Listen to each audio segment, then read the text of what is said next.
फक्त होर्डिंगबाज। आज अख्ख्या गावामध्ये हुक्का पार्लर जे चालू आहेत, हुक्का बार, हा हुक्का बार खासदार आपल्याला नकोय। राजा भाऊ सारखा प्रामाणिक माणूस आज 2 पिढ्याचा वारसा घेऊन या नाशिककरांच्या पुढच्या कामासाठी खासदार म्हणून आपल्याला दिल्लीमध्ये पाठवायचे। या भारतीय जनता पक्षाचे 3 आमदार 10 वर्ष झाले नाशिकमध्ये आहेत। हा खासदार 10 वर्ष आहे। एक मोठी इंडस्ट्री आपल्या नाशिककरांना यांनी आणून दिली नाही। एक आयटी पार्क आपल्यासाठी येऊ शकला नाही। मित्रांनो, लाज वाटली पाहिजे। स्वतःचे 2 साखर कारखाने या माणसाने घेतलेत। हा गोडसे नाव याचं गोड आहे, पण हा अत्यंत कडू आणि कर्मदरिद्री आहे। ज्या उद्धव साहेबांनी, राऊत साहेबांनी एवढं भरभरून त्याला दिलं होतं, त्यांच्याशी गद्दारी करून गेला। अरे तिकीट मागायला 100 वेळा भीक मागायला तुला जायला लागलं। आणि इकडे आमचे राजा भाऊ, अरे घरी येऊन तिकीट आपल्याला दिलंय। मी जास्त वेळ घेणार नाही, प्रोटोकॉल कळतो। फक्त जाता जाता मी तुम्हाला एकच सांगेल, आपल्या आवडीची घोषणा माझ्या मागे तुम्ही द्यायचंय। हात में मशाल तुतारी बाजे, राजा भाऊ आजे, राजा भाऊ आजे। हाथ में मशाल तुतारी बाजे,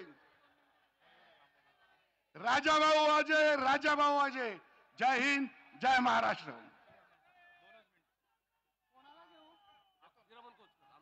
माननीय आमदार हिरामनजी खोसकर साहेब यांना आता मी विनंती करते की त्यांनीही आपल्याशी संवाद साधावा।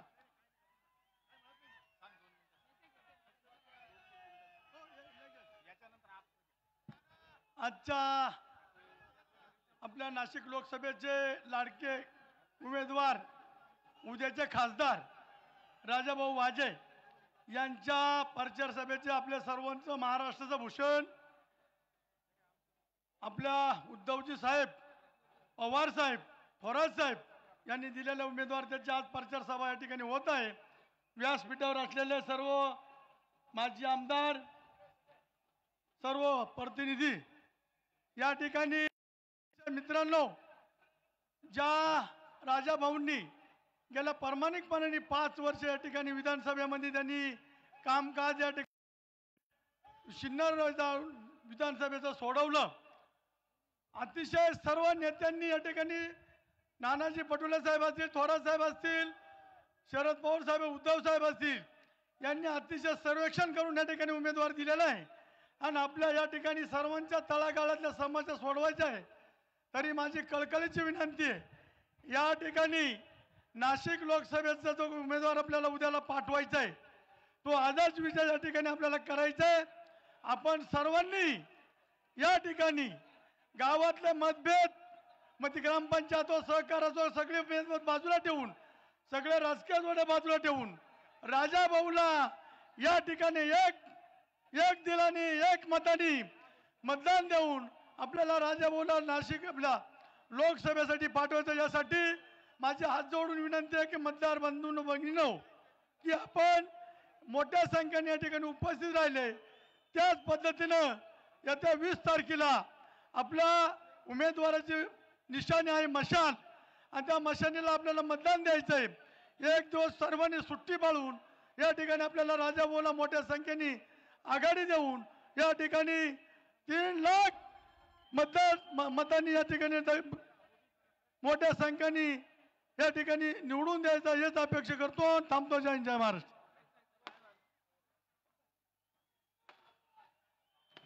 धन्यवाद खोसकर साहेब।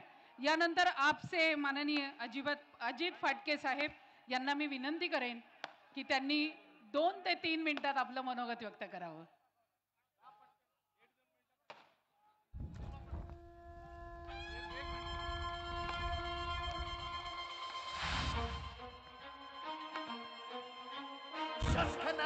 शिवसेना पक्षप्रमुख श्रीमान उद्धवजी ठाकरे साहेबांचा, उद्धव साहेब आगे बढ़ो, जय भोले। अरे बुलंद आवाज कुणाचा?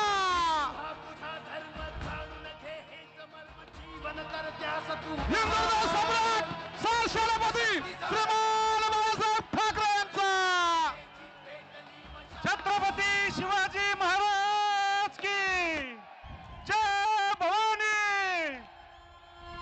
सम्राट सरसभापती श्रीमान बाळासाहेब ठाकरेंचा. अरे उद्धव साहेब आगे बढ़ो. अरे नाशिक का खासदार कैसा हो. सुस्वागतम. लगेचच प्रतिमा पूजन संपन्न होत आहे. मान्यवर अतिथींच्या हस्ते छत्रपती शिवाजी महाराज की, हिंदू हृदय सम्राट बाळासाहेब ठाकरे यांचं. छत्रपती शिवाजी महाराज की. छत्रपती शिवाजी महाराज की.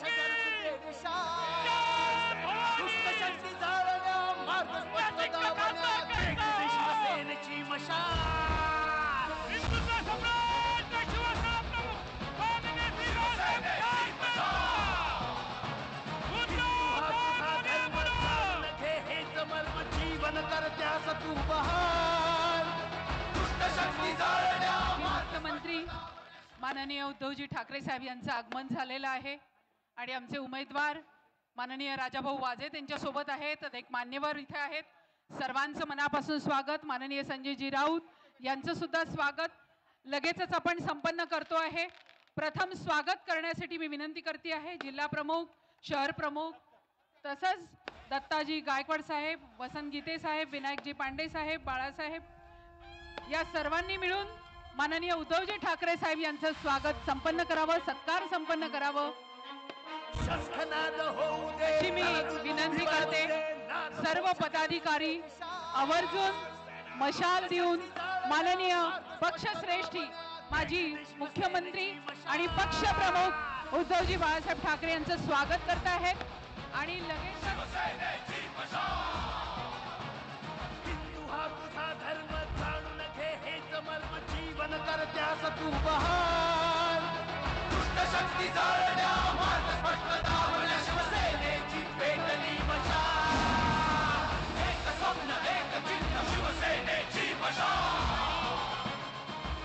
पदाधिकारी आवर्जून साहेबांचं स्वागत करत आहेत.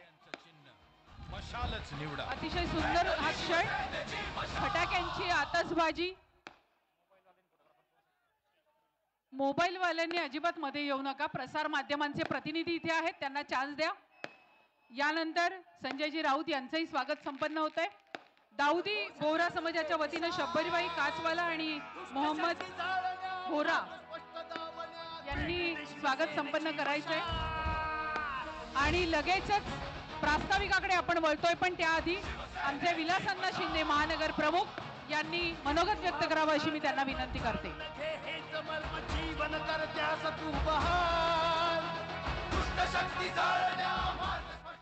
अखंड हिंदुस्थानचे आराध्य दैवत राजे शिवछत्रपती शिवाजी महाराज, भारतीय घटनेचे थोर शिल्पकार परमपूज्य डॉक्टर बाबासाहेब आंबेडकर, तुम्हा आम्हा सर्वांचे पंचप्राण वंदनीय शिवसेना प्रमुख श्रीमान बाळासाहेब ठाकरे यांना वंदन करून आजच्या या लोकसभा नाशिक लोकसभा मतदारसंघाच्या विजयी सभेला मार्गदर्शन करण्यासाठी उपस्थित शिवसेनेचे पक्षप्रमुख आणि ज्यांनी महाराष्ट्रातल्या प्रत्येक माणसाच्या मनामध्ये एक आदराचं स्थान निर्माण केलं असे महाराष्ट्र राज्याचे कुटुंब प्रमुख सन्माननीय उद्धवजी ठाकरे साहेब, ज्यांनी सातत्याने तुम्हा आम्हा सर्व शिवसैनिकांना लढण्याची एक दिशा दिली,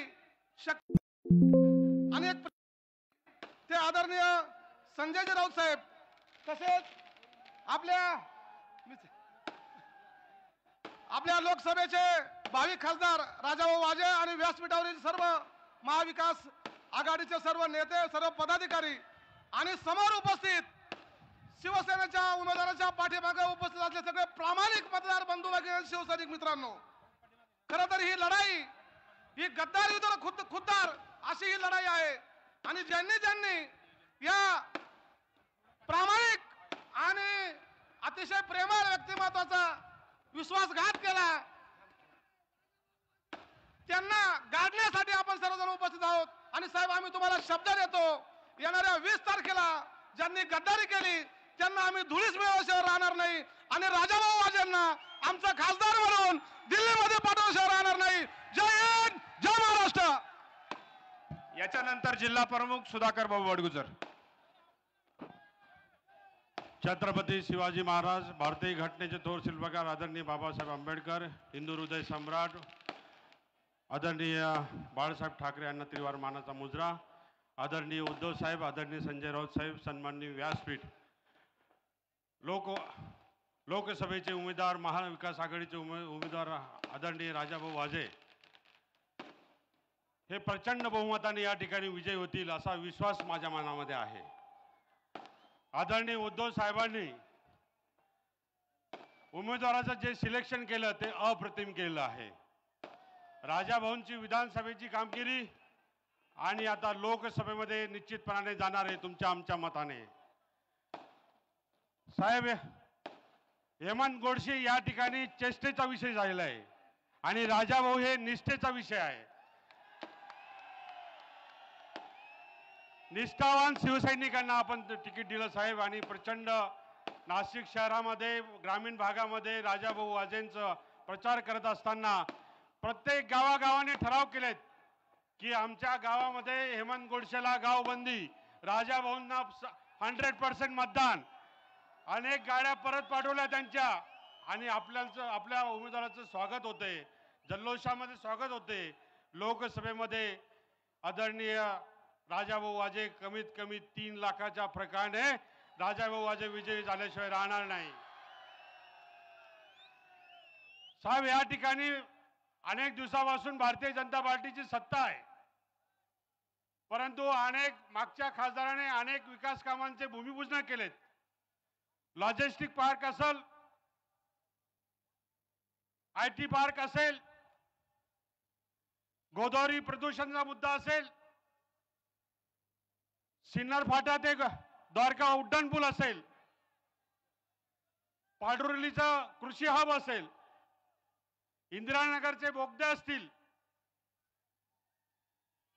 अनेक कामांचे भूमिपूजन केले, पण एक काम सुद्धा अजून पूर्ण झालेलं नाही. फक्त पेपरला बातमी द्यायची, भूमिपूजन झालं, प्रत्यक्षात काम कुठलंही पूर्ण केलेलं नाही.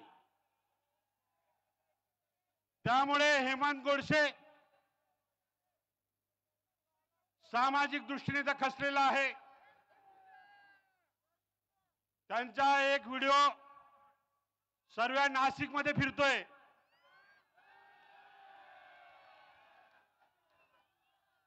पारूला पप्पी दे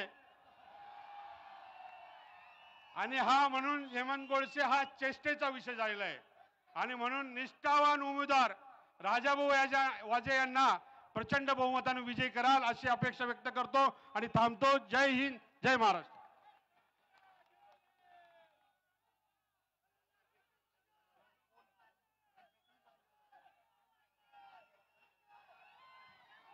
यानंतर आपल्या सर्वांचे लाडके उमेदवार वाजे साहेब आपल्याशी संवाद साधताय. एकदा जोरात त्यांचं टाळ्यांच्या गजरात स्वागत करा.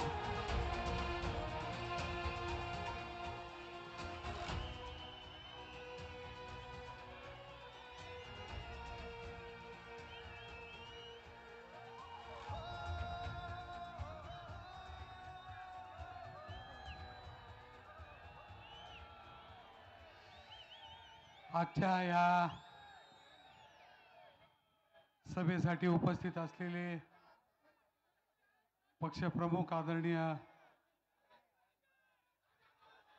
उद्धवजी ठाकरे साहेब, आदरणीय संजयजी राऊत साहेब, व्यासपीठावर उपस्थित असलेले महाविकास आघाडीचे सर्वच नेते, समोर बसलेले सर्व ज्येष्ठ श्रेष्ठ नागरिक, माता भगिनी आणि बंधूंनो,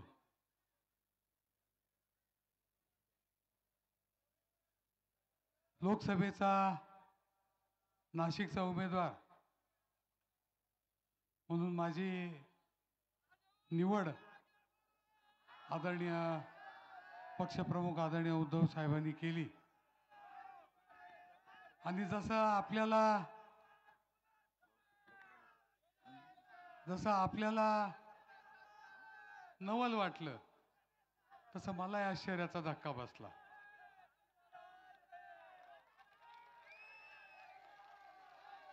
आणि मग विचार करताना मी विचार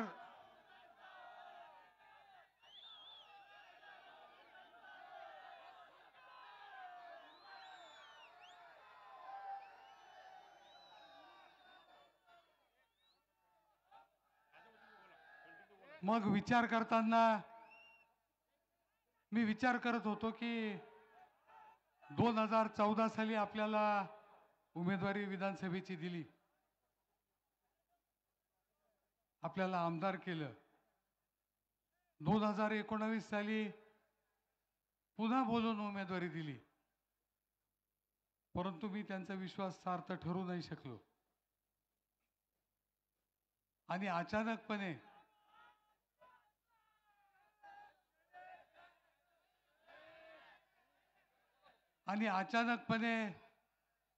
जेव्हा माझं नाव आलं तेव्हा मी विचार केला की याच्या मागचं कारण काय असावं. मग विचार करता करता मी 2014 सालापर्यंत पोहोचलो. आणि 2014 साली जेव्हा मी विधानसभेची उमेदवारी मागण्यासाठी आदरणीय साहेबांकडे गेलो होतो, तेव्हा साहेबांनी मला विचारलं होतं की तुम्ही शिवसेनेत किती दिवस राहाल. आणि तेव्हा मी साहेबांना सांगितलं होतं की तुम्ही आणि मी असेपर्यंत मी शिवसेनेत राहील. मला वाटतं त्या निष्ठेचं फळ म्हणून, एक निष्ठावान शिवसैनिक म्हणून मला लोकसभेसारखी एक मोठी उमेदवारी आदरणीय साहेबांनी न मागता दिली. हा विश्वास सार्थ ठरवण्यासाठी आज 50वा दिवस आहे. मी आपल्या सर्वांचे आशीर्वाद घेत आपल्यापर्यंत आलो आहे. निवडणूक मोठी आहे, आपल्याला कामही मोठं करायचंय, परंतु काम करत असताना आपल्या उमेदवारीबद्दल, माझ्या उमेदवारीबद्दल बरीचशी चर्चा सोशल मीडियावर होत होती. आणि ती चर्चा माझ्या पेहरावावर, मी ग्रामीण भागातला असल्यामुळे याच्यावर बरीचशी चर्चा झाली.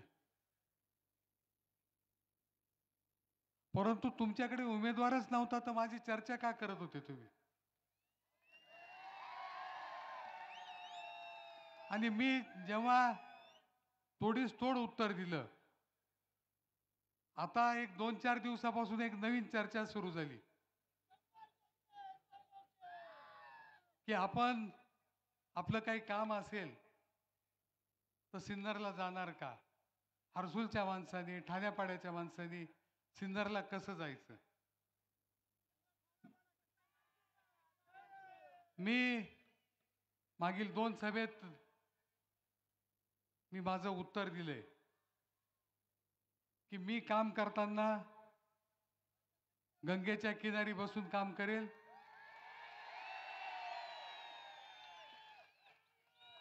आणि जे मतदारसंघ आहेत, त्र्यंबकेश्वर तालुका असेल, इगतपुरी तालुका असेल,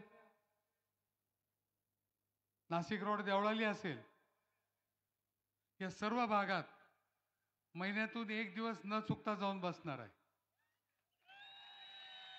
त्याच्यामुळे त्याबाबत तुम्ही काळजी करायची आवश्यकता नाही असं मला त्यांना सांगायचं.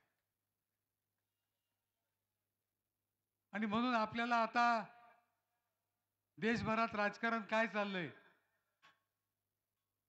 याबाबत आदरणीय साहेब सांगतीलच, परंतु शेतकऱ्यांचे प्रश्न, सर्वसामान्य कष्टकऱ्यांचे प्रश्न, कामगारांचे प्रश्न हे सोडवण्यासाठी हे सरकार योग्य असं ठरलेलं नाही. 10 वर्षापूर्वी आपल्याला स्वप्न दाखवले गेले. आपल्यालाही असं वाटत होतं की कुणीतरी देवदूत आलाय आणि आपल्या सर्व समस्या आता दूर होणार. परंतु 5 वर्ष गेले, त्याच्याही नंतर 5 वर्ष गेले आणि आता त्यांचं खरं रूप आपल्याला दिसायला लागलेलं आहे. मी एकच उदाहरण तुम्हाला देतो आणि थांबणार आहे, कारण साहेबांचं आदरणीय राऊत साहेबांचं आपल्याला ऐकायचं आहे. मी 4 दिवसापूर्वी इगतपुरीला प्रचारासाठी जात असताना एक मोठं होर्डिंग मला रस्त्यात दिसलं आणि त्याच्यावर पंतप्रधानांचा फोटो आणि त्याच्या पुढे लिहिलं होतं 80 कोटी लोकांना मोफत धान्य आजपर्यंत देतो आहोत आणि इथून पुढे देत राहू. हा विकास झाला का? जर आजपर्यंत तुम्ही 80 कोटी लोकांना धान्य दिलं फुकट तर आणि आता इथून पुढे तुम्हाला द्यायचंय, मग आपण कसं काय म्हणायचं की ते 80 कोटी लोक हे पॉवर्टी लाईनच्या वर आलेले आहेत?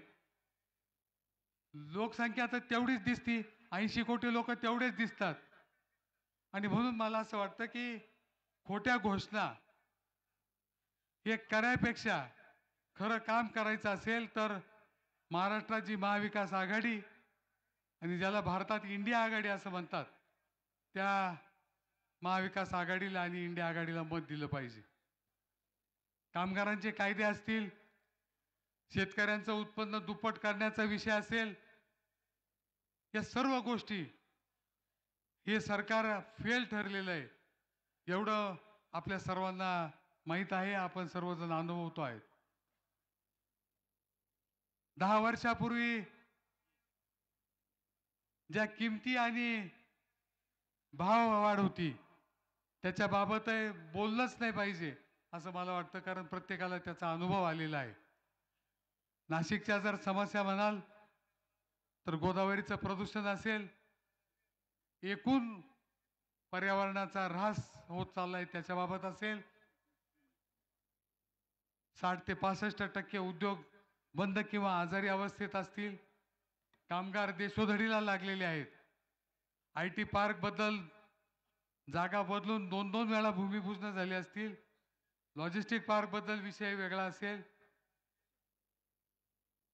आणि ह्या सर्व कामं पूर्ण करण्याची जबाबदारी मला वाटतं पुढील खासदाराची आहे.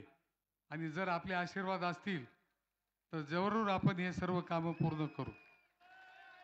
रेल्वेचे प्रश्न आहेत, कसारा लोकलचे प्रश्न आहेत. फक्त घोषणा होऊन काम होत नाही. आणि त्याचबरोबर लोकसभेमध्ये जेव्हा आपल्याला लोक निवडून देतात तेव्हा लोकांचे प्रश्न तिथं मांडायचे असतात. कायदे बनवत असताना लोकांची गरज काय, लोकांची आवश्यकता काय, त्याबाबतही मला वाटतं बोललं पाहिजे. आणि त्या दृष्टीने मी पूर्णपणे सक्षम आहे. माझं ट्रॅक रेकॉर्ड तुम्ही विधानसभेचं जर पाहिलं तर आपल्याला त्याचा अनुभव येईल.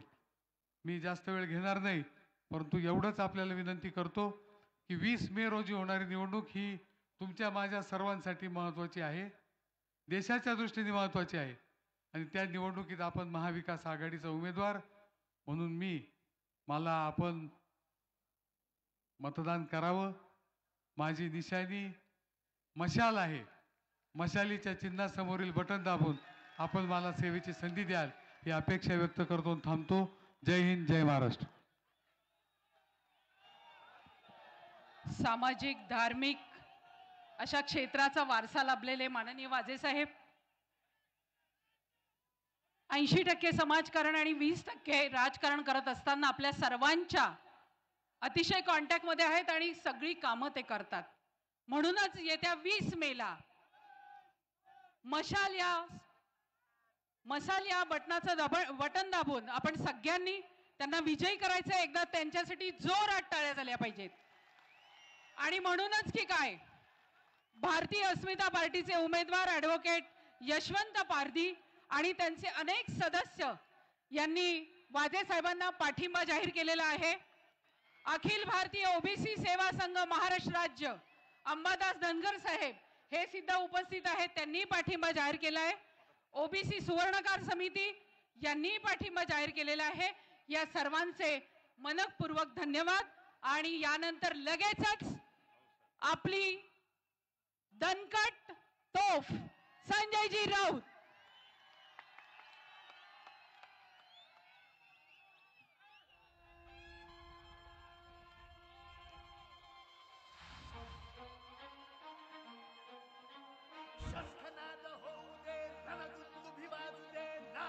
आदरणीय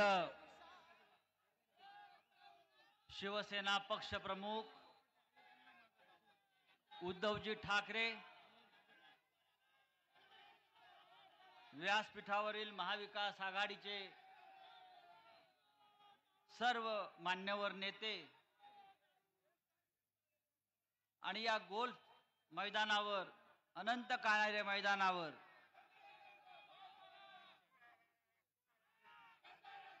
राजाभाऊ वाझे यांच्या विजयाची गॅरंटी देण्यासाठी जमलेले लाखो लाखो नाशिककर,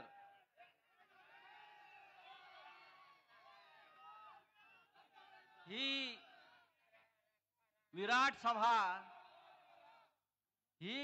सभा गॅरंटी देते राजाभाऊ वाजे 100% दिल्लीला जात आहेत आणि त्यांच्या समोर जे उमेदवार उभे आहेत त्यांना इथे पप्पी घ्यायला आपण ठेवून देऊ.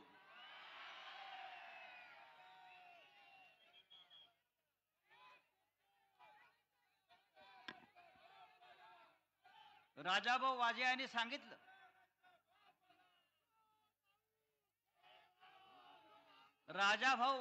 सांगितलं, की ते खासदार म्हणून कोणती कामं करणार आहेत. त्यांच्या समोर नाशिकच्या विकासाचं काय लक्ष्य आहे, काय दृष्टी आहे. गेल्या 10 वर्षात ज्यांना इथे आपण खासदारकीची संधी दिली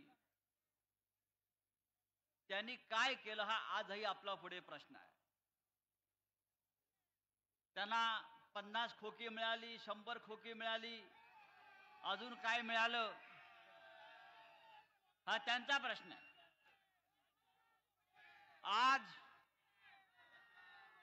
आज माननीय उद्धव साहेब इथे उपस्थित आहेत,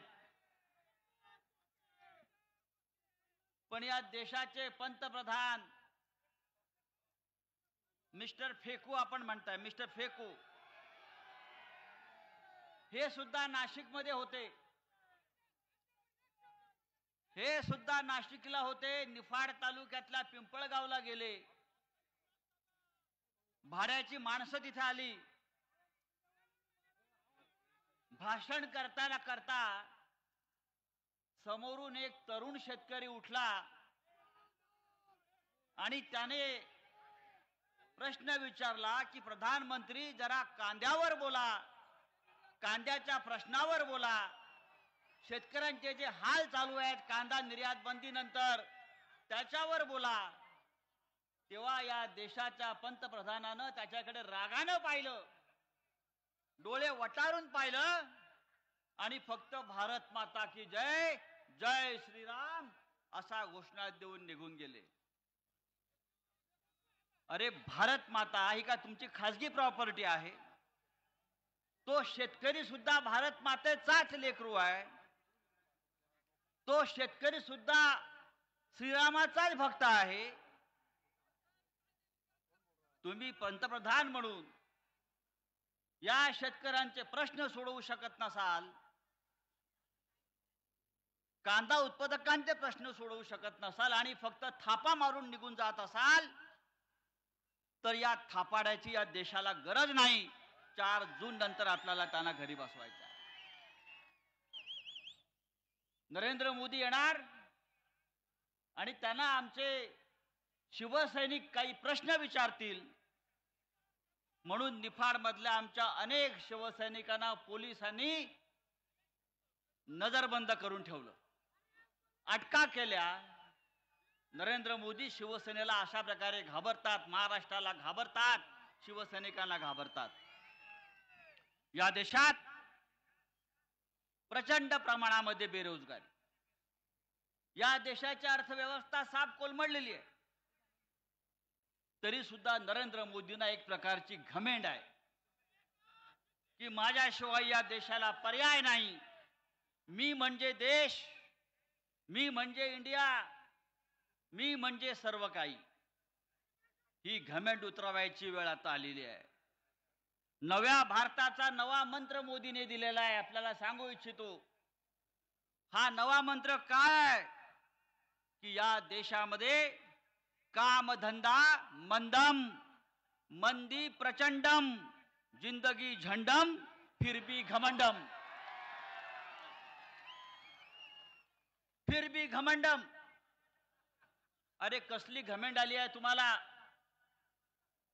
या देशाची जनता तुम्हाला सत्तेवरून खाली खेचायला निघालेली आहे. आज नरेंद्र मोदी सकाळी पिंपळगावला होते, नंतर इथून ते मुंबईला कल्याणला गेले, कल्याणवरून ते मुंबईमध्ये आता रोड शो करतायत. अख्खी मुंबई त्या रोड शो साठी आज बंद करून ठेवलेली आहे. ट्रेन बंद केलेल्या आहेत, मेट्रो बंद केलेली आहे. गेल्या 1 महिन्यामध्ये मोदींनी महाराष्ट्रामध्ये 28 सभा घेतल्या आणि मुंबईमध्ये आज रोड शो घेत आहेत. शिवसेनेमुळे नरेंद्र मोदींना रस्त्यावर यावं लागलं, लक्षात घ्या. पण कितीही रोड शो घ्या, किती सभा घ्या, हा महाराष्ट्र आता तुमच्या पाठीशी उभा राहणार नाही. महाराष्ट्रामध्ये जिथे जिथे नरेंद्र मोदींची सभा झाली आहे त्या तिथे भारतीय जनता पक्षाचा पराभव होणार आहे. त्या प्रत्येक ठिकाणी शिवसेनेचा महाविकास आघाडीचा उमेदवार जिंकणार आहे. हे तुम्हाला मी आता खात्रीनं सांगतो. नरेंद्र मोदींनी 1 वर्षापूर्वी कर्नाटकामध्ये 27 सभा घेतल्या आणि 28 रोड शो केले. जिथे जिथे नरेंद्र मोदी गेले त्या सर्व ठिकाणी भारतीय जनता पक्षाच्या उमेदवारांचा पराभव झाला आणि त्यांचे 14 मंत्री सुद्धा पराभूत झाले. त्याच्यामुळे नरेंद्र मोदी आले म्हणजे भारतीय जनता पक्ष जिंकला, गद्दार जिंकले असं होणार नाही. या नाही ते राजा भाऊच्या विरुद्ध उभे राहून दाखवा. काय राजा भाऊच्या विरुद्ध उभे राहून दाखवा. 400 जागा जिंकण्याचा अहंकार, 400 जागा जिंकणार, 400. उद्धव साहेबांनी त्याच्यावर चांगलं उत्तर दिलंय. 400 पार नाही, अबकी बार भाजपा तडीपार, अबकी बार भाजपा तडीपार. अरे निवडणुका फक्त पैशावर जिंकता येत नाहीत. परवा या नाशिकमध्ये हेलिकॉप्टर उतरलं. कुठे आहे ते हेलिपॅड मला माहित नाही, पण नाशिकमध्ये उतरलं. या महाराष्ट्राचे घटनाबाह्य मुख्यमंत्री हेलिकॉप्टर मधनं काय बॅगा, खोके आणि बॅगा लोकांना माहिती आहे. त्या हेलिकॉप्टर मधून 19 बॅगा उतरल्या. आपण त्या संदर्भातला एक व्हिडिओ सुद्धा लोकांसमोर आणला. 19 बॅगा म्हणजे 19 कोटी रुपये त्याच्यामध्ये होते. या 19 बॅगामध्ये काय तुमचे चड्डे आणि बनियन होते काय? काय होतं त्या बॅगेमध्ये? कोणासाठी आणलाय 19 बॅगा? आमचा पराभव करण्यासाठी आणला? अरे हा तुमचा पापाचा पैसा आमचा पराभव करू शकत नाही, लक्षात घ्या. तेव्हा मित्रांनो, या महाराष्ट्रामध्ये परिवर्तनाची लाट आलेली आहे. शिवसेनेचे पक्षप्रमुख उद्धव ठाकरे यांच्या नेतृत्वाखाली हा महाराष्ट्र एका क्रांतीच्या दिशेने निघालेला आहे. एक लढवय्या नेता, एक संघर्ष करणारा नेता नरेंद्र मोदी, अमित शहा या महाराष्ट्राचे दुश्मन, त्यांच्या विरोधामध्ये उद्धव ठाकरे यांनी जी मशाल पेटवलेली आहे ती मशाल आता या महाराष्ट्राला नवी दिशा दाखवल्याशिवाय राहणार नाही. मी आपल्याला इतकंच सांगेन, मी आपल्याला एक गॅरंटी देतो माननीय उद्धव ठाकरे साहेबांच्या वतीनं, नरेंद्र मोदी 4 जून नंतर प्रधानमंत्री राहत नाही आणि या महाराष्ट्रामध्ये पुढल्या 4 महिन्यामध्ये सत्ता बदल होऊन या राज्याची सूत्र पुन्हा एकदा शिवसेनेच्या नेतृत्वाखाली महाविकास आघाडीकडे आल्याशिवाय राहणार नाही. ज्या पद्धतीनं भ्रष्टाचाराचा वापर करून शिवसेना फोडली, राष्ट्रवादी काँग्रेस फोडली, हा जनतेचा आवाज इतका बुलंद आहे की या जनतेच्या बुलंद आवाजामुळं नरेंद्र मोदीच्या खुर्चीलाही सुरुंग लागल्याशिवाय राहणार नाही. याची खात्री बाळगा. राजाभाऊ वाजे एक आपल्यातला प्रामाणिक सचोटीचा माणूस उद्धव साहेबांनी आपल्याला उमेदवार म्हणून दिलेला आहे. आपण त्यांना त्यांची निशाणी मशाल या मशालीला भरभरून मतदान करून ही मशाल पुढल्या 4 दिवसामध्ये नवीन चिन्ह जरी असलं तरी पुढल्या 4 दिवसामध्ये ही मशाल आपण घराघरामध्ये पोचवायला पाहिजे.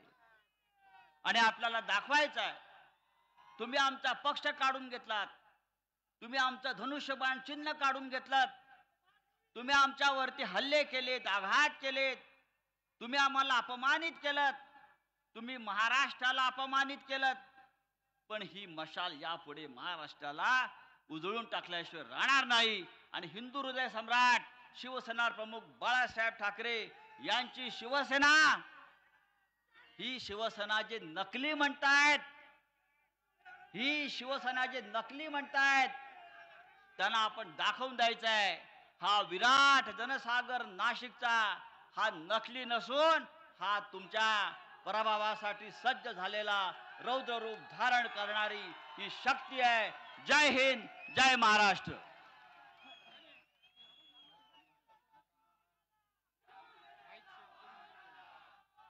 धन्यवाद राऊत साहेब.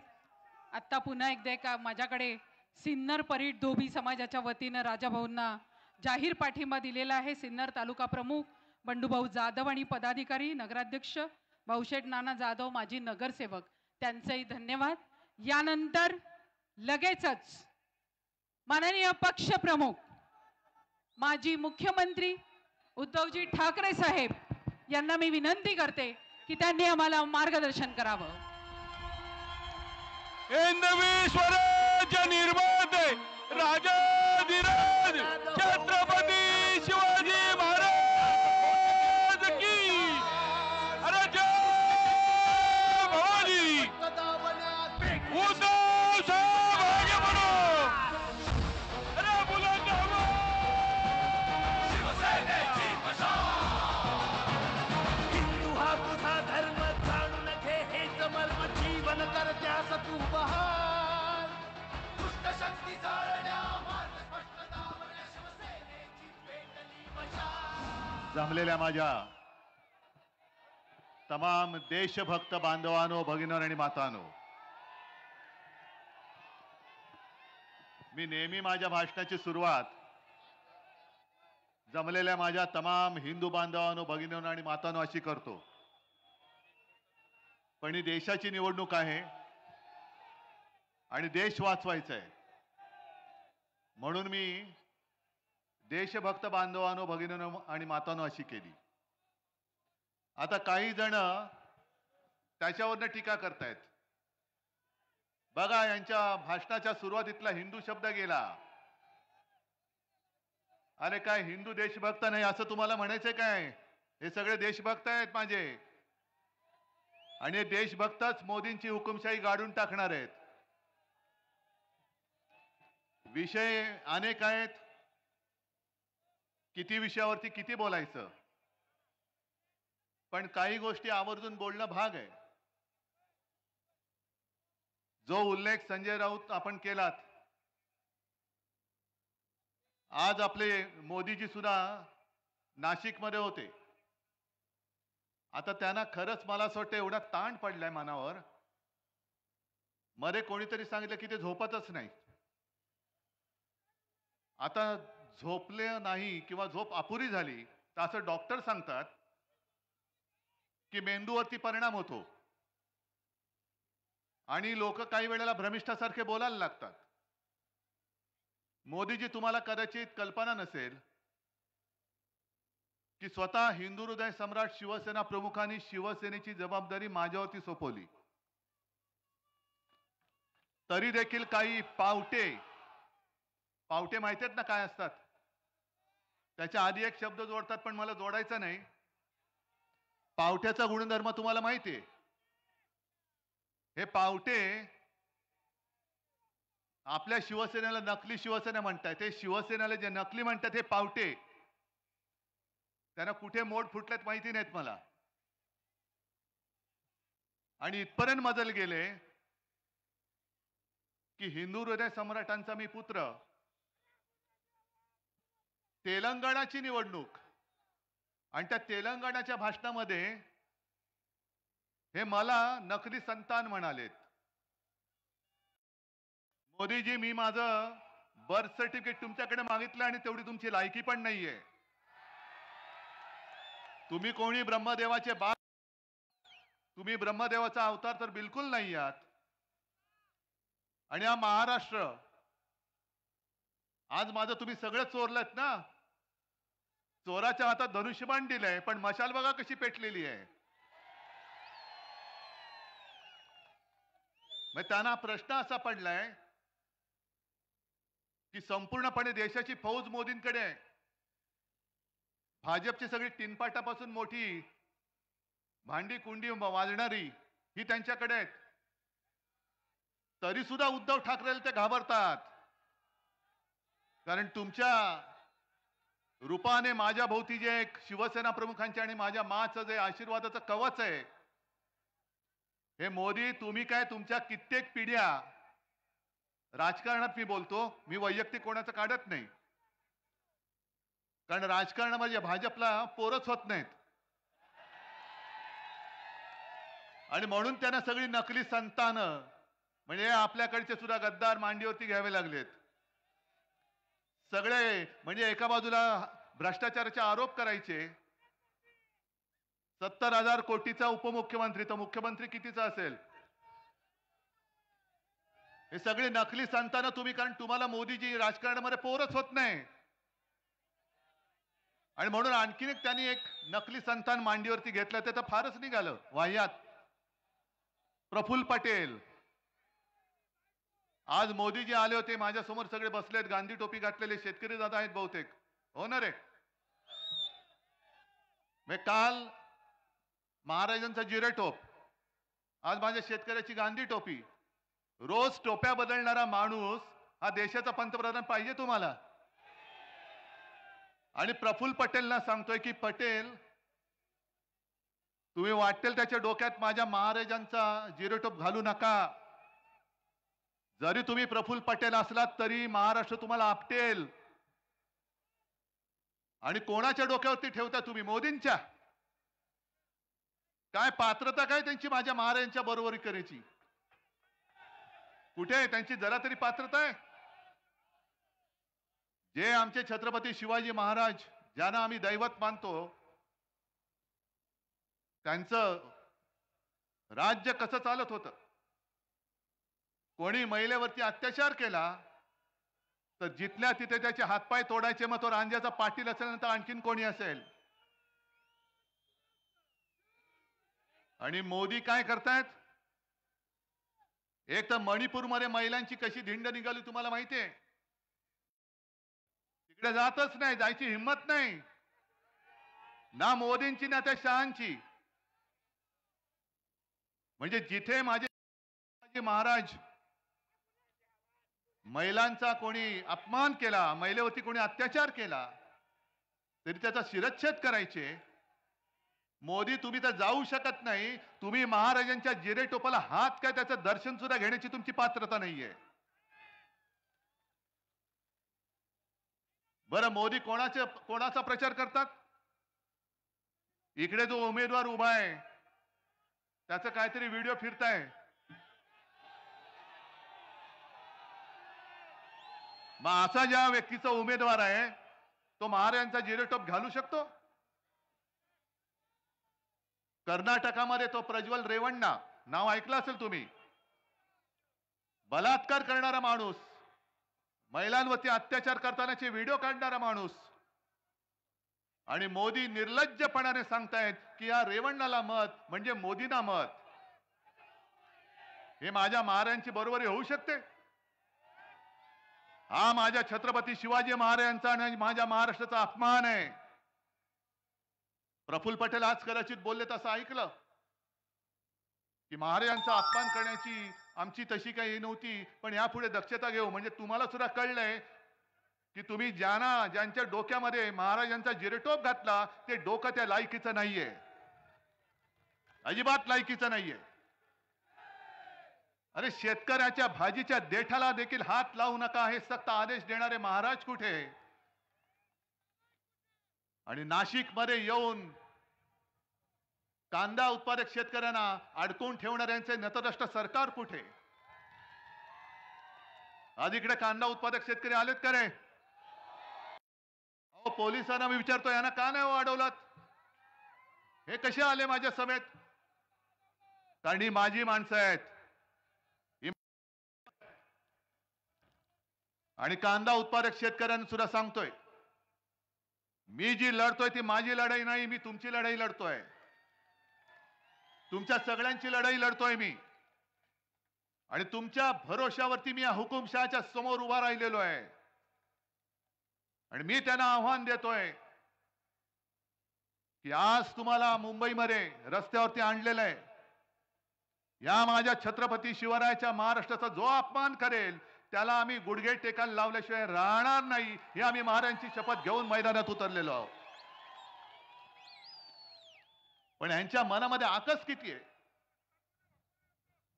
हा माझा कांदा उत्पादक शेतकरी महाराष्ट्राचा आहे, त्याच्यावरती निर्यात बंदी आहे. निर्यात जर का काढली तर कर लावतात, पण स्वतःच्या गुजरातमध्ये निर्यात बंदी उठवून त्यांना निर्यातीची परवानगी देता तुम्ही. का तुम्ही हा भेदभाव का करताय? मग जर तुम्ही हा भेदभाव करत असाल गुजरात आणि महाराष्ट्रामध्ये, तर हा महाराष्ट्र पुरेसा आहे तुम्हाला परत गुजरातमध्ये पाठवून द्यायला. हा महाराष्ट्र पाठवून देईल तुम्हाला परत गुजरातमध्ये. आणि मी माझ्या शेतकऱ्यांना वचन देतोय, पैसे किती फेकू देत. अरे गद्दाराला 50 खोके देता आणि माझ्या कांदा उत्पादकाला कांद्याला भाव देत नाही तुम्ही. या नाशिक मधल्या एका कांद्याला 50 खोके दिलेत ना तुम्ही. दिले ना, गद्दारी केली म्हणून त्याला 50 खोके दिले. पण तुम्ही आता शेतकरी बनवून तुमची ताकद दाखवली पाहिजे. मी तुम्हाला वचन देतो, आपल्या इंडिया आघाडीचं सरकार आल्यानंतर तुमचा हिताचा निर्णय मी घेतल्याशिवाय राहणार नाही, माझं तुम्हाला वचन आहे. नाहीतर सरकार कोणाचं आहे? मोदी जे काय फिरतात शहनशाह सारखा आणि आमच्यावरती टीका करतात. मी कालच्या सभेत सुद्धा बोललोय, त्यांच्याकडे रेकॉर्ड तीच आहे. जसं पूर्वी ते ग्रामोफोन मध्ये रेकॉर्ड अडकायची, तशी मोदींची पिन अडकले, रेकॉर्ड पुढेच सरकत नाही.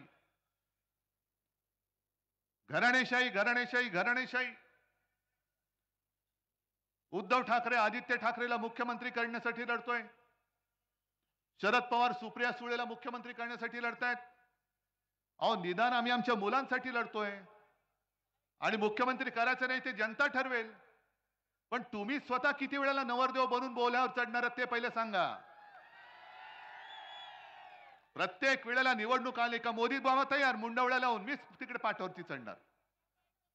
दुसरे आमचे आहेच, पुन्हा येईन पुन्हा येईन. मुख्यमंत्री होतो, चपरासी झालो तरी चालेल, पण मी पुन्हा येईन.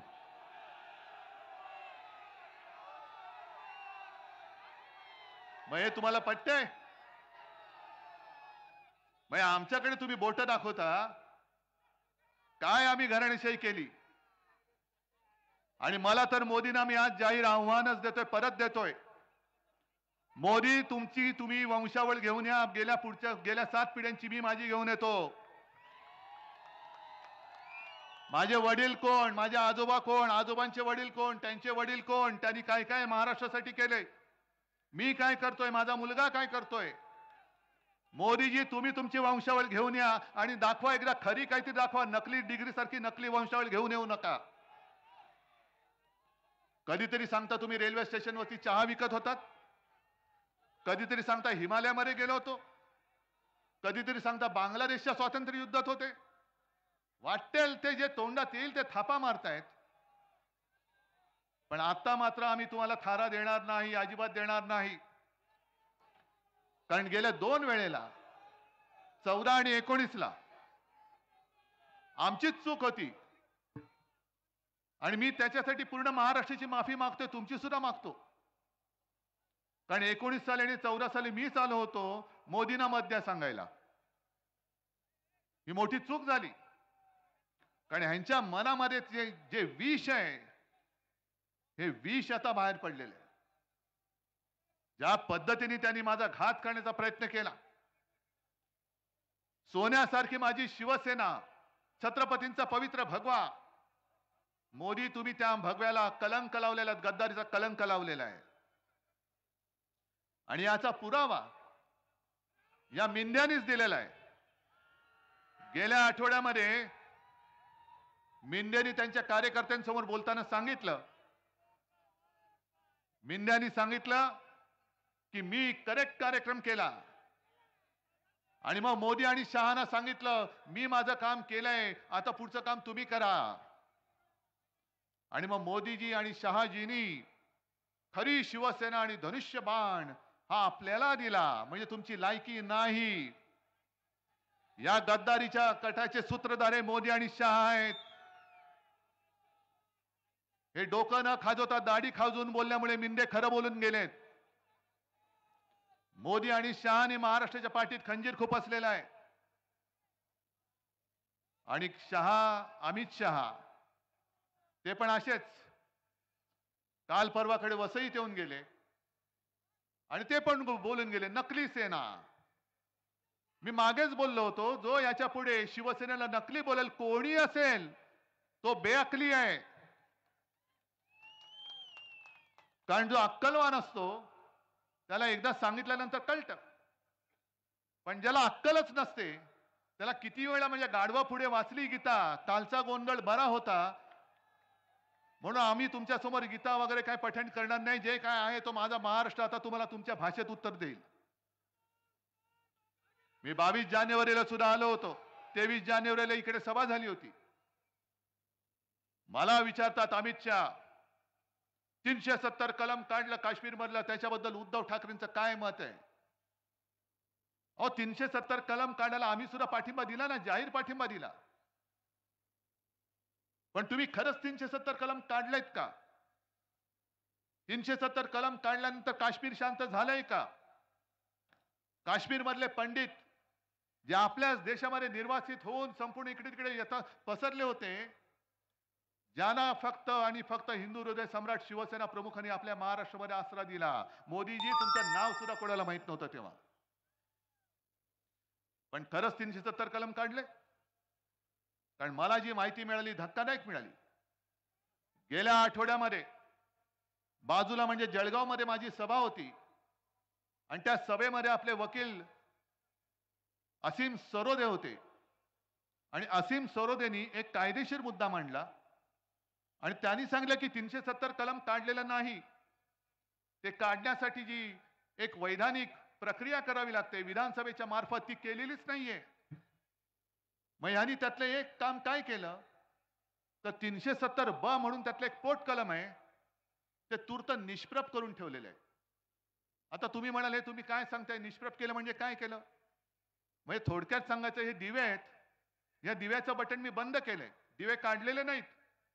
बटन दाबलं का पुन्हा दिवे चालू होणार. तसं 370 कलम त्यांनी निष्प्रभ केलंय आणि त्याचा परिणाम असा झालाय की जी एक बंदी होती की काश्मीरच्या बाहेरची लोक काश्मीरमध्ये जागा विकत घेऊ शकत नाही, ती बंदी उठवली गेली. पण त्याचा फायदा कोणी घेतला? सगळ्यात जास्त फायदा अदानींनी घेतलेला आहे. सगळ्यात जास्त जमीन अदानींनी खरेदी केलेली आहे.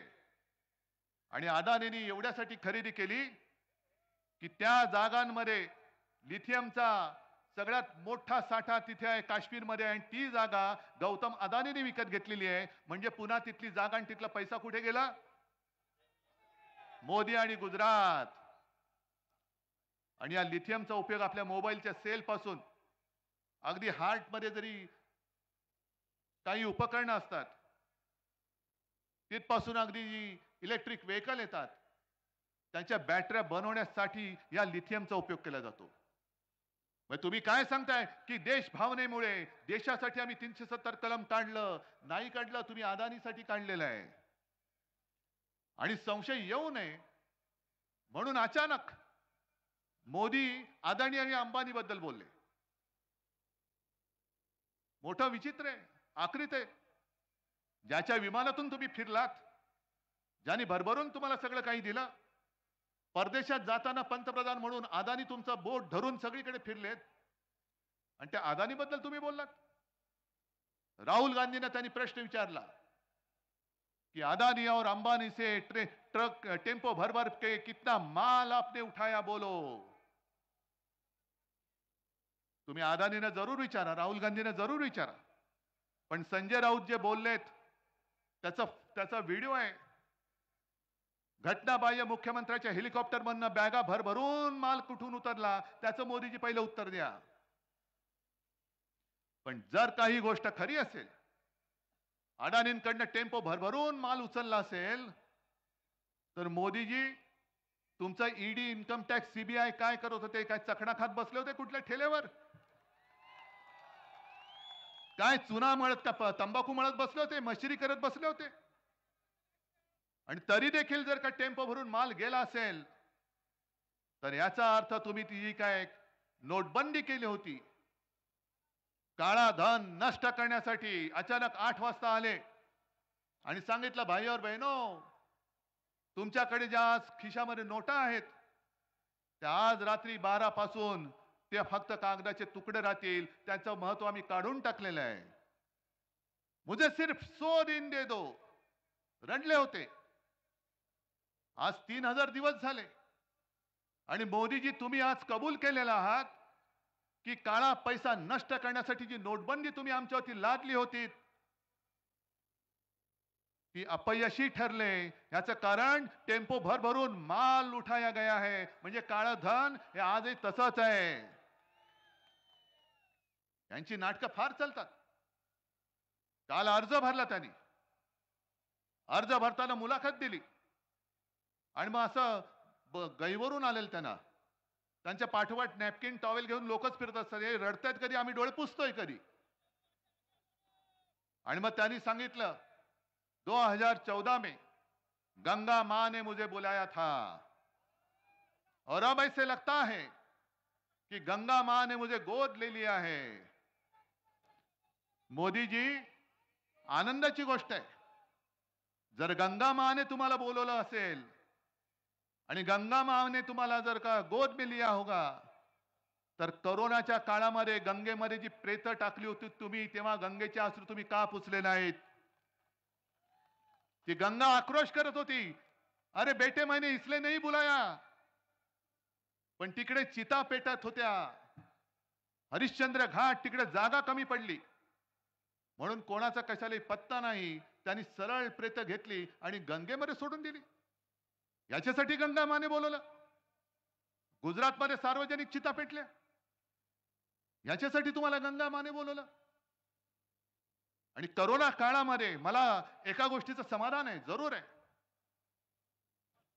त्या कठीण काळामध्ये जगभरामध्ये संकट असताना संपूर्ण देशात नंबर 1 चा मुख्यमंत्री म्हणून माझं नाव होतं.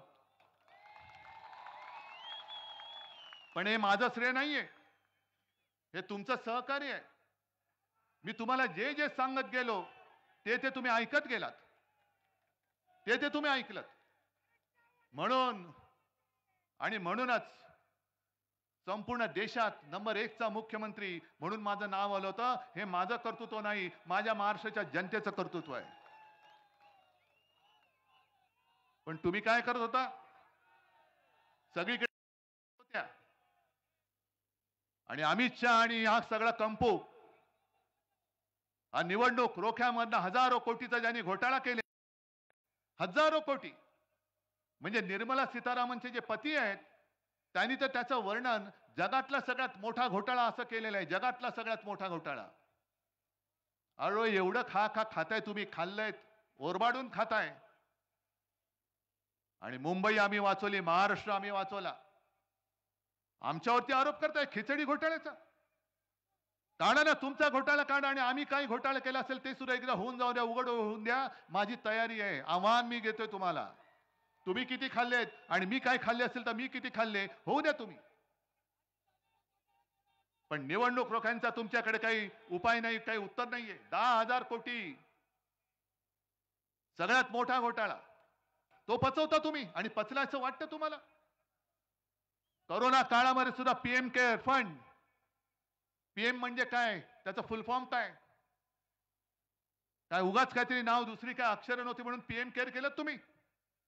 त्याची चौकशी नाही. लाखो कोटी, मला वाटतं एकट्या टाटा समूहानेच 1500 कोटी रुपयाचा चेक पहिला त्याने दिला होता. 1500 कोटी, असे हजारो कोटी तुम्ही जमवले.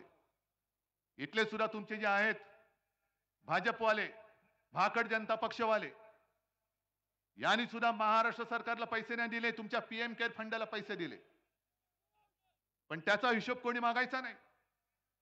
मग मोदीजी तुम्ही 4 तारखेनंतर तर पंतप्रधान नाहीच आहात. जसं तुम्ही जाहीर केलं होतं नोटबंदी, की आज रात्री 12 नंतर तुमच्याकडच्या नोटा या कागदाच्या तुकडे राहतील, तसं मोदीजी महाराष्ट्र जाहीर करतोय की 4 जून पासून तुम्ही फक्त नरेंद्र मोदी असाल, तुम्ही पंतप्रधान नसाल. तुम्ही पंतप्रधान नसाल. आणि तुम्ही पंतप्रधान नसल्यानंतर मग पीएम केअर फंड कोण हाताळणार ते पहिले सांगा. अरविंद केजरीवालने एक चांगला मुद्दा उपस्थित केलाय आणि मला खरंच काळजी आहे, भाजपची काळजी आहे. कारण कोणे एकेकाळी तो आपल्या सोबती होता. मोदीजींनीच जाहीर केलेलं की 75 वर्षानंतर कोणी राजकारणात राहता कामा नये. मोदीजी, मला भाजपची चिंता का वाटते, कारण तुम्ही पंतप्रधान तर आता होतच नाही आहात, पण आणखीन 2 वर्षानंतर जेव्हा तुम्ही झोळी लटकावून निघून जाल तेव्हा तुमच्या भाजपवाल्यांची काय हालत होईल. म्हणजे तुम्ही आज जे बोललात की नकली सेना आणि राष्ट्रवादी, नकली राष्ट्रवादी ही काँग्रेसमध्ये विलीन होईल. अहो 30 वर्ष तुमच्या सोबत राहून तुमच्याकडनं दगाफटका खाऊन सुद्धा जो भाजपमध्ये आम्ही नाही गेलो तर काँग्रेसमध्ये कसे जाणार. पण माझी मला चिंता नाहीये. माझ्यासोबत हे जोपर्यंत जमलेले आहेत माझ्या आशीर्वादाचे सगळं कवच, तोपर्यंत माझ्या शिवसेनेला कोणापासूनही धोका नाहीये. पण मोदीजी, तुम्ही तुमच्या भाजपाची चिंता करा. ज्या वेळेला तुम्ही आम्हाला विचारता इंडिया आघाडीकडे चेहरे किती आहेत, दरवर्षी एक आम्ही पंतप्रधान देऊ, अहो निदान आमच्याकडे चेहरे आहेत, तुमच्याकडे तर चेहराच नाहीये. तुम्ही आता पंतप्रधान नसाल आणि 2 वर्षानंतर भाजपची हालत काय होईल ती बघा. 5 तारखेलाच अर्धा अधिक भाजपा फुटल्याशिवाय राहणार नाही. ते तर जाणारच ज्यूस. हे सगळे तुम्ही जे काय गद्दार जमवलेले आहेत, ईडी, इन्कम टॅक्स, सीबीआय, कंठ्या यंत्रणा आमच्या हातामध्ये असतील. जे उंदीर तुमच्याकडे पळालेत त्यांच्या बरोबर कशा शेपट्या पकडतो ते बघा आम्ही. त्याच्यामुळे मोदीजी, तुम्ही माझ्या शिवसेनेची काळजी करू नका. आई जगदंबा आणि आई भवानी समर्थ आहे. पण तुम्ही तुमच्या भाजपाची चिंता करा. आणि मुद्दामून एक गोष्ट सांगतो की 2009 साली लोकसभा निवडणुकीमध्ये मोदीजींनी 200च्या वर सभा घेतल्या होत्या आणि नंतर मला भाजपवाले सांगत होते की काय करावं, जिथे जिथे यांना नेलं तिकडे आमचा सुपडा साफ झाला. त्याच्यामुळे मोदीजी अजून 2 दिवस राहिलेत.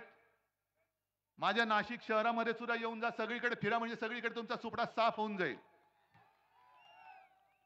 पण जी मस्ती तुम्ही दाखवत आहात, माझ्या महाराष्ट्राच्या हक्काचा तोंडचा घास पळून तुम्ही गुजरातमध्ये नेत आहात. काय गुन्हा काय केला हे एकदा सांगा ना. मी मगाशी जे तुम्हाला सांगत होतो की गेल्या 2 वेळेला महाराष्ट्राने भरभरून 40च्या वरती खासदार तुम्हाला दिले. महाराष्ट्राने तुमच्यावरती उपकार केले आणि त्या उपकाराची फेड तुम्ही अशी अपकाराने करता. आज तुम्ही जसं दारोदारी फिरताय, मत मागायला, मताची भीक मागायला फिरतात. तुम्ही सगळे, तुमच्या सोबत सगळी सेना, एअरफोर्सची विमानं, हेलिकॉप्टर्स, फक्त रणगाडे बाकी आहेत आता. आणि ते सुद्धा माझ्या शेतकऱ्यांना तुम्ही डांबून ठेवता, माझ्या शिवसैनिकांना अडकून ठेवता. मग एवढं सगळं असून तुम्हाला मतांची भीक मागावी लागते. आणि मग तुम्ही विचार करा, तुम्ही जी गेली 10 वर्ष माझ्या या महाराष्ट्राला फसवलं, संपूर्ण देशाला फसवलं. 2 कोटी लोकांना आम्ही रोजगार देऊ, एकाला तरी रोजगार मिळालाय? आणि हे सगळे सुशिक्षित आहेत, काही शिकलेले नसतील. पण तुम्ही जसे फिरतायत तसे हे नाही फिरू शकत. यांच्याकडे बुलेट प्रूफ सोडा, यांच्याकडे सायकल सुद्धा नसेल कदाचित. हे नोकरीसाठी वणवण फिरतायत, दारोदारी हिंडतायत, त्यांचे जोडे जिसतायत. तुम्हाला मत दिल्यानंतर यांना असं वाटलं होतं की आपल्याला आता नोकरी मिळेल, कोणी नोकरीला उभं करत नाही.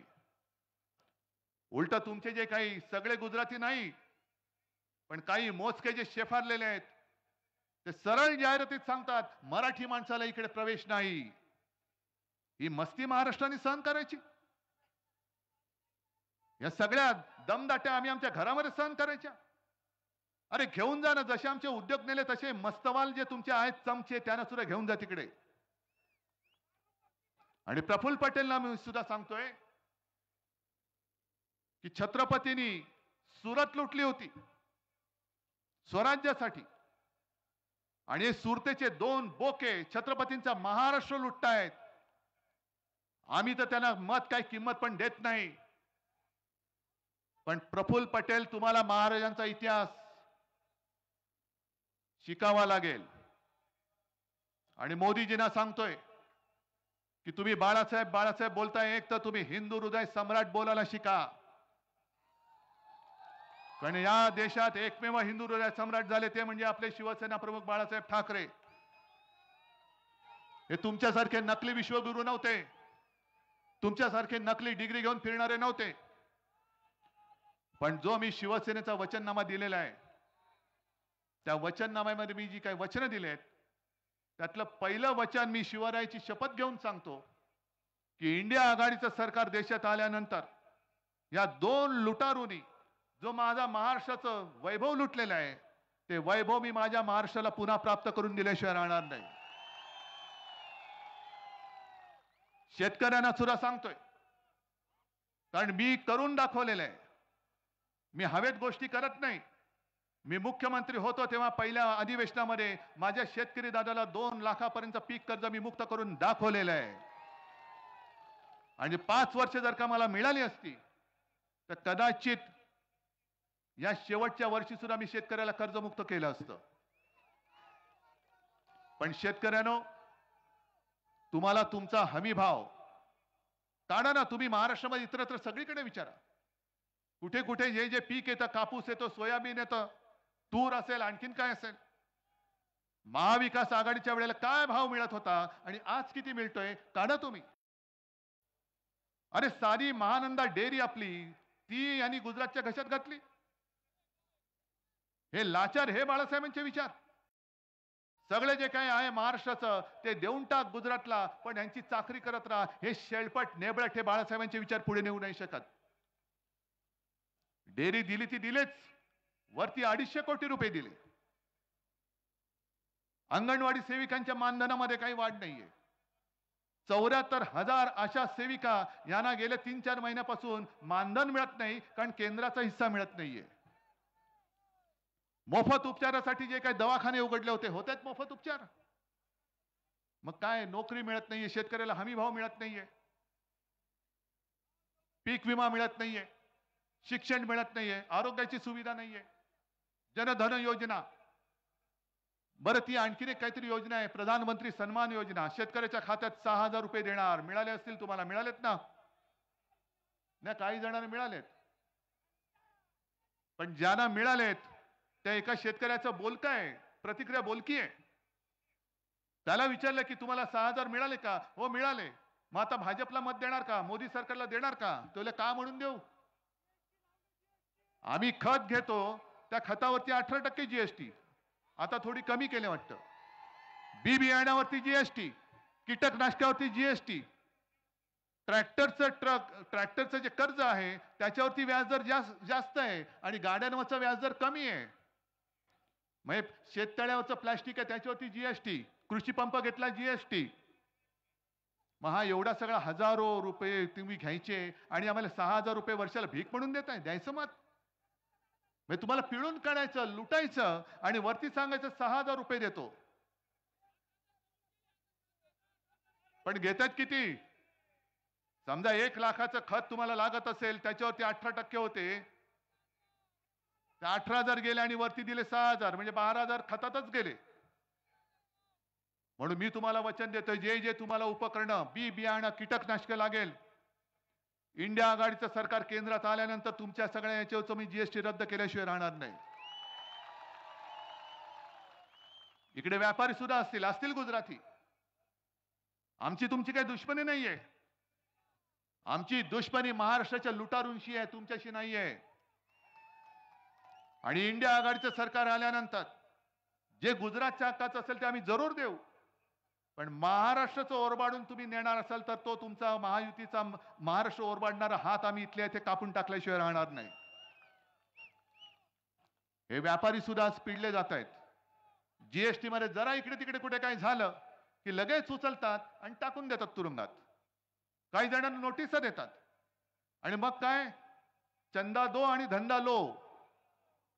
जे निवडणूक रोख्यांच्या बाबतीत केलं, अनेक अशा कंपन्या ज्यांच्यावरती धाडी टाकल्या आणि त्यांनी निवडणूक रोखे दिल्यानंतर क्लीन चिट, जसं अजितदादाला केलं, अशोक चव्हाणांना केलं, सगळ्यांनाच करतायत. म्हणजे मोदी गॅरंटी काय आहे कि आप भ्रष्टाचार करो और भाजपा में आ जाओ, क्लीन चिट मेरी गॅरंटी आहे. आणि मी काही जणांना बोलतोय सभेमध्ये, लोकांना पटतंय. म्हणजे यांचे जे काही चेले चपाटे आहेत हे पूर्वी किंवा आत्ता सुद्धा आपल्याकडे गल्लीबोळामध्ये घंटा गाडी येते ना कचरा क्लीन करायला, येते की नाही? कचरा गाडी येते ना कचरा करायला, गोळा करायला. तशी भाजपची गाडी फिरते. कोण भ्रष्टाचारी आहेत घ्या इकडे घ्या. मग सगळे एकत्र करून घेऊन जातात. मग त्यांना विचारतात, हा क्या है बोलो, इसका कितना घोटाला है, इसका 5 करोड़ का है, चल लात मारून हाकलून दे. 5 कोटीचा काय घोटाळा है? इसका कितना है, इसका भाई 50 कोटी का है, जरा थोड़ा बाजू में रखो. इसका कितना है, 100 कोटी, थोड़ा इधर लो. इसका कितना है, 70,000, अरे इसको तो उपमुख्यमंत्री बनाओ. म्हणजे तुम्ही भ्रष्टाचार मुक्त भारत करायला निघाला होतात. मोदीजी, तुम्ही भ्रष्टाचार मुक्त सगळे विरोधी पक्ष करून टाकले. काय पाळी आले तुमच्यावरती? जी शिवसेना तुम्हाला संकट काळामध्ये हातात तेजस्वी भगवा घेऊन तुमच्या बरोबरीने उभी राहिली होती, त्या शिवसेनेला संपवण्यासाठी तुम्हाला एवढी सगळी यातायात करावी लागते आणि ते कमी पडतंय. म्हणून भ्रष्टाचारांची फौज घेऊन तुम्ही आमच्या अंगावरती येताय. ठीक आहे, या, जरूर या. पण आम्ही जे शिवाजी महाराजांकडून शिकलोय की समोरून कोणी प्रेमाने आलिंगन दिलं तर आम्ही प्रेमाने आलिंगन देऊ. पण जर पाठीत कोणी वार केला तर आम्ही वाघ नख काढल्याशिवाय राहत नाही. आणि ती माझ्या महाराष्ट्राची वाघ नख आज माझ्या बाहेर काढलेली आहेत. तुम्ही महाराष्ट्राच्या पाठीमध्ये वार केलेला सगळं देऊन सुद्धा तुम्ही माझ्या उद्धव ठाकरेच्या नाही, शिवसेनेच्या नाही, तर महाराष्ट्राच्या पाठीत वार केल्या. तुम्ही महाराष्ट्राची अस्मिता जपणारी शिवसेना फोडण्याचं पाप केलेलं आहात. ज्या वेळेला अटल बिहारी वाजपेयी तुम्हाला केराच्या टोपलीत टाकायला निघाले होते, तेव्हा जर का हिंदू हृदय सम्राट तुमच्या पाठी उभे राहिले नसते तर मोदीजी तुमचं नाव हिंदुस्थानच्या राजकीय क्षितिजावरती दिसलं नसतं. ते केव्हाच पुसलं गेलं असतं. त्या बाळासाहेबांच्या आशीर्वादाच्या पाठीत तुम्ही वार केलेला आहात. काय म्हणत असतील आज अटलजी, काय म्हणत असतील? आणि 75 वर्षाची निवृत्ती ही फक्त काय अडवाणी, मुरली मनोहर जोशी आणि तुम्हाला नको ती माणसं त्यांच्यासाठी? कारण अमित शहा म्हणाले की मोदींचं वय बोलायचंच नाही. हा कोणता न्याय? त्याच्यामुळे आज पहिल्यांदा मोदींनी सांगितलं पाहिजे की 75 वर्षानंतर ते राहणार आहेत की नाहीत राजकारणामध्ये. 4 जून नंतर तर त्यांचं पंतप्रधान पद संपत आहे, संपवणार आहात की नाही? आणि राजा भाऊ सारखा उमेदवार तुम्हाला मान्य आहे की नाही? मगाशी बडगुजर म्हणाले समोरच्याची काहीतरी व्हिडिओ क्लिप फिरते, पाहिले का तुम्ही? काहीतरी बघण्यासारखी असणार, मला पण बघायला लागेल. मी राजा भाऊंची एक क्लिप पाहिले, तुम्ही पाहिले? इंग्रजीमध्ये उत्तम बोलताना पाहिले की नाही? आणि एक साधा सुधा माणूस आहे, साधा सुधा माणूस आहे, शब्दाला जागणारा माणूस आहे. आणि मला स्वतःला खात्री आहे, मी नेहमी एक बघत असतो की संकट काळामध्ये सोबत कोण राहतं. कारण ते एक हिंदीमध्ये असं म्हणतात, सुख में जो साथ देते हैं वो रिश्ते होते हैं, लेकिन दुख में जो साथ देते हैं वो फरिश्ते होते हैं. तुम्ही सगळे फरिश्ते आहात. आणि राजाभाऊंचा विजय मला नुसता राजाभाऊ वाजे विजय असं नकोय, प्रचंड झाला पाहिजे. गद्दाराचं डिपॉझिट जप्त करून झाला पाहिजे. कारण मी या सगळ्या गद्दारीचा सूड उगवण्यासाठी उभा आहे. हेच गद्दार मला येऊन सांगून गेले होते की उद्धवजी 2019 साली आपण जी लोकसभा जिंकलो ते मोदींचा फोटो लावून जिंकलो. मग त्या गद्दारांना मला विचारायचे की जर 2019 ची निवडणूक आम्ही मोदींचा फोटो लावून जिंकलो होतो तर आज मोदींना माझ्या वडिलांना चोरून त्यांचा फोटो लावून का मतं मागावी लागतायत. याचं कारण मोदी नावाचं नाणं या महाराष्ट्रामध्ये चालत नाही. जसं तुम्ही नोटबंदी केली तशी महाराष्ट्राने तुमची नाणेबंदी केलेली आहे. फक्त एक लक्षात घ्या, कारण वर्षानुवर्ष एक निशाणी आपल्या डोक्यात बसली होती आणि बरोबर त्यांनी डाव टाकला. हे भेकड आहेत, भाकड आहेत, चोर आहेत, बोगस आहेत. याचं कारण यांच्याकडे कोणी आपल्यासाठी लढणाऱ्या या मैदानात उतरवला कोणी मर्दच नाहीये. गद्दारानं उतरवलंय आपल्या समोर आणि तुमचा गोंधळ होण्यासाठी आपलीच निशाणी चोरून त्याने दिलेली आहे. पण आता आपली निशाणी काय? घरोघरी घेऊन गेलायत. पण मतदान करताना एक लक्षात घ्या, नुसता आवाज आला म्हणजे निघायचं नाही. मशाली समोरचं बोट दाबल्यानंतर मशाली समोरचा दिवा लागतोय की नाही बघायचा. तो दिवा लागल्यानंतर निघायचं नाही. त्या व्हीव्हीपॅट मशीन मध्ये ती स्लिप आली की नाही, त्याच्यावर मशाल दिसते की नाही बघायचं. ती बघून निघायचं नाही, ती स्लिप खाली पडते की नाही बघायचं आणि मग निघायचंय. मग आपलं ठरलंय हातामध्ये काय आणि विजय होणार विशाल. जय हिंद, जय महाराष्ट्र. सर्व शिवसैनिक बांधवांना विनंती आहे की आपण राष्ट्रगीतासाठी या ठिकाणी सर्वांनी उभं राहायचं आहे. एक साथ